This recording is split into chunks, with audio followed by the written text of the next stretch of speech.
বিসমিল্লাহির রহমানির রহিম। প্রিয় দর্শক, আসসালামু আলাইকুম ওয়া রাহমাতুল্লাহ। সুপ্রিয় দর্শক শ্রোতা, আমরা আল্লাহ রাব্বুল আলামিনের অশেষ মেহেরবানিতে ভালো ভালো কাজগুলো করার তৌফিক দান আল্লাহ করেছেন বিধায় আল্লাহর দরবারে শুকর আদায় করছি, আলহামদুলিল্লাহ। রাসূল করিম সাল্লাল্লাহু আলাইহি ওয়াসাল্লামের প্রতি অসংখ্য অগণিত দরুদ এবং সালাম পেশ করছি। সাল্লাল্লাহু আলা মুহাম্মদ সাল্লাল্লাহু আলাইহি ওয়াসাল্লাম।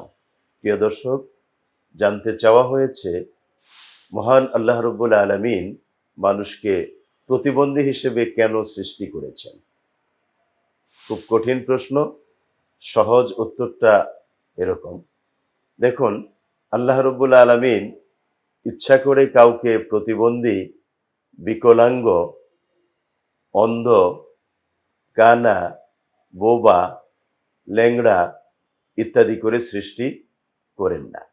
মানুষ সৃষ্টির সেরা এবং মানুষকে আল্লাহ তাআলা অত্যন্ত সুগঠনে সৃষ্টি করেছেন। আল্লাহ কোরআন কারীমে স্পষ্ট করে বলে দিয়েছেন, ওয়াত্তিন ওয়াজ্জাইতুন ওয়াতুর সিনিন ওয়া হাদাল বালাদিল আমিন লাকাদ খালাকনাল ইনসানা ফি আহসানি তাকওয়িম। লাকাদ খালাকনাল ইনসানা ফি আহসানি তাকওয়িম। নিশ্চয়ই আল্লাহ রাব্বুল আলামিন অত্যন্ত সুগঠনে সুঠাম দেহের অধিকারী করে পরিপূর্ণতা দিয়েই মানুষকে সৃষ্টি করেছেন। সুতরাং এই আয়াতে কারিমার পরিপন্থী প্রশ্নটা, অর্থাৎ আল্লাহ কেন মানুষকে বিকলাঙ্গ করে সৃষ্টি করেন। সুতরাং জবাবে আমি বলবো, 1 নম্বর, আল্লাহ কাউকে বিকলাঙ্গ করে সৃষ্টি করেন না, একেবারে সুন্দর সুষম সুঠাম দেহের অধিকারী করে সৃষ্টি করেন। তাহলে বিকলাঙ্গ কেন হচ্ছে, কারণটা কি?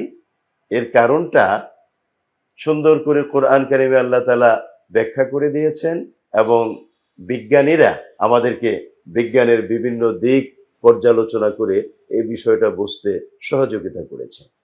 এখানে অল আর ম্যাচিউরড, সকলেই ম্যাচিউরড অর্থাৎ প্রাপ্তবয়স্ক এবং পূর্ণতা প্রাপ্ত, তারা বুঝেন, আপনারা বুঝেন।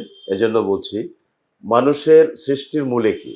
সৃষ্টির মূলে হলো হাজব্যান্ড ওয়াইফের যে মিলন, তার মানে কারো বাবা কারো মা, তাদের পারস্পরিক মিলনের ফলে মায়ের গর্ভে যে ভ্রূণ বাবার পক্ষ থেকে স্থান পায়, ওটা থেকেই একটা মানব শিশুর পরিপূর্ণ গঠন মায়ের উদরে এবং 9 মাস 10 দিন পর পৃথিবীতে ভূমিষ্ঠ হয়ে আমাদেরকে আনন্দ দেয়।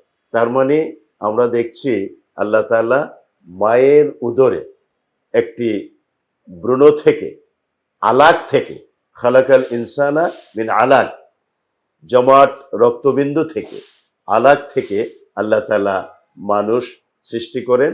ওই বাচ্চাটা পৃথিবীতে আসে আলোর মুখ দেখে। এখন এই যে মায়ের পেটে 9 মাস 10 দিন, ওই জায়গাটাতেই এই ছেলেটা বা মেয়েটা বিকলাঙ্গ হবে, প্রতিবন্ধী হবে। একটা হাতে 5টা আঙ্গুলের পরিবর্তে 6টা আঙ্গুল হবে, 4টা আঙ্গুল হবে, একটা বাঁকা হবে, একটা শর্ট হবে, একটা চোখে কম দেখবে, টেরা দেখবে, অথবা প্রতিবন্ধীর অন্যান্য দিক, কানে শুনবে না, একটু অস্বাভাবিক আচরণ করবে, অ্যাবনর্মাল হবে। এই যে বিষয়গুলো, অর্থাৎ নিখুঁত একটা মানব শিশুর পরিবর্তে তার ভিতরে বিভিন্ন অপূর্ণতা, ত্রুটি, বিচ্যুতি, এগুলো কিন্তু মায়ের পেটে থাকতেই ওটা হয়। তাহলে এর জন্য আল্লাহ দায়ী না, আল্লাহ এভাবে করেন নাই। এর জন্য দায়ী হলো বাবা এবং মা।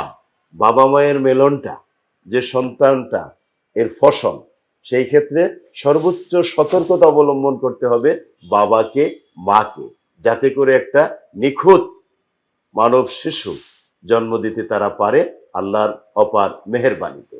এবং তখন থেকে নিয়মিত বাবা মার আবেদন করতে হবে আল্লাহ তাআলার কাছে, হে মহান আল্লাহ তাআলা, আমাদেরকে মেহেরবানি করে একটা নিখুঁত সন্তান দান করো, চরিত্রবান হবে, নীতি নৈতিকতা সমৃদ্ধ হবে, ভালো মানুষ হবে এবং নিখুঁত সুঠাম দেহের অধিকারী হবে।